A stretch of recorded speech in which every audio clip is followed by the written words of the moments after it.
इधर कोरिया जिले के सोना थाना क्षेत्र में एक मामले पर न्यायालय में सुनवाई के दौरान दिलचस्प मामला हुआ। इस प्रकरण में झूठा बयान देने पर आरोपी को दोष मुक्त कर दिया गया। वहीं प्रार्थिया को अर्थदंड सुनाते हुए न्यायालय ने प्रकरण समाप्त कर दिया। सरगुजा रेंज में 344 सीआरपीसी के प्रावधानों के अधीन एक ऐसा प्रकरण आया। माना जा रहा है कि झूठे मामलों और झूठे गवाहों पर लगाम लगेगी। वहीं दोष मुक्ति प्रकरणों की रेंज स्तरीय समीक्षा बैठक में आईजी के निर्देश पर कोरिया एसपी ने मॉनिटरिंग सेल की बैठक में इसके लिए समन्वय की पहल की है। न्यायालय में पेश मामला 20 मई 2018 का है, जब प्रार्थिया पूजा साहू ने आरोपी राम प्रकाश और सोनू साहू पर घर में घुसकर अनुचित हरकत करने के साथ धमकी देने का आरोप लगाया।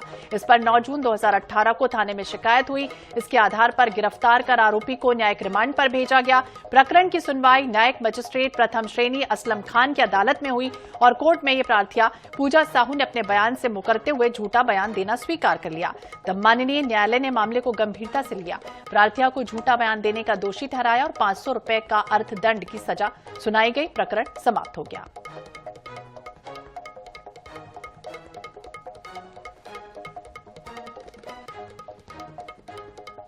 यह अनोखा मामला सामने आया है, जिसमें कहीं ना कहीं झूठा बयान देने पर अर्थदंड भी लगाया गया।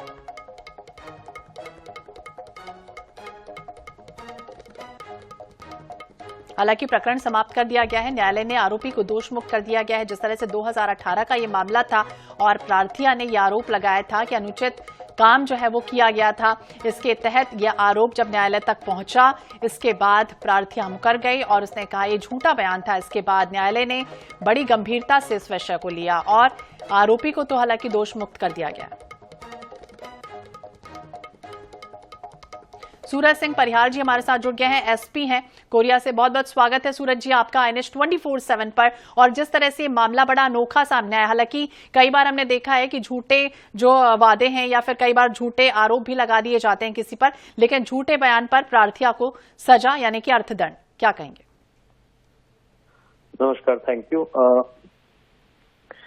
रेंज स्तर पे एक दोष मुक्ति समीक्षा बैठक होती है। जितने भी मामले जिनमें न्यायालय से लोग बरी हो जाते हैं उनकी आईजी महोदय की अध्यक्षता में रेंज स्तरीय समीक्षा की जाती है। तो बारंबार ये संज्ञान में आ रहा था कि अक्सर जो है लोग इस वजह से बरी हो जा रहे हैं कि आपसी राजीनामा हो जा रहा है या 164 में जो मजिस्ट्रेट के समक्ष बयान होता है उस बयान से ट्रायल के दौरान, विचारण के दौरान पलट जा रहे थे।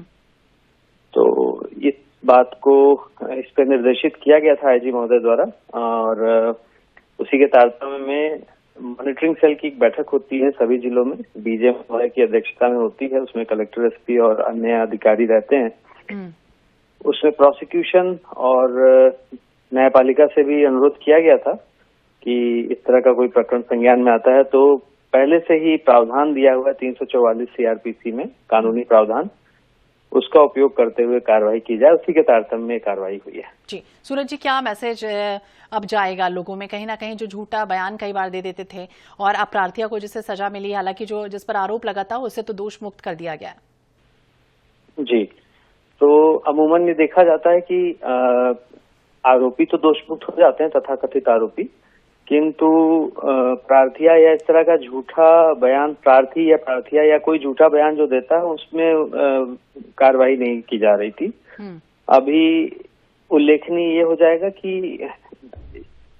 इसके बाद से, चूंकि ये एक अच्छी वो है मुहिम, एक अच्छा संदेश जा रहा है कि यदि आप इस तरह का कुछ भी अनुचित बयानबाजी करते हैं, कोर्ट में डिपोजिशन या परजुरी करते हैं, तो न्यायालय इसका गंभीर संज्ञान भी ले सकती है। तो गंभीर संज्ञान भी लिया गया। बहुत बहुत शुक्रिया सूरज जी बातचीत करने के लिए। न्यायालय ने आरोपी को तो दोष मुक्त कर दिया, लेकिन जो प्रार्थिया थी जिसने झूठा बयान दिया था उसे जरूर अर्थदंड की सजा सुनाई गई।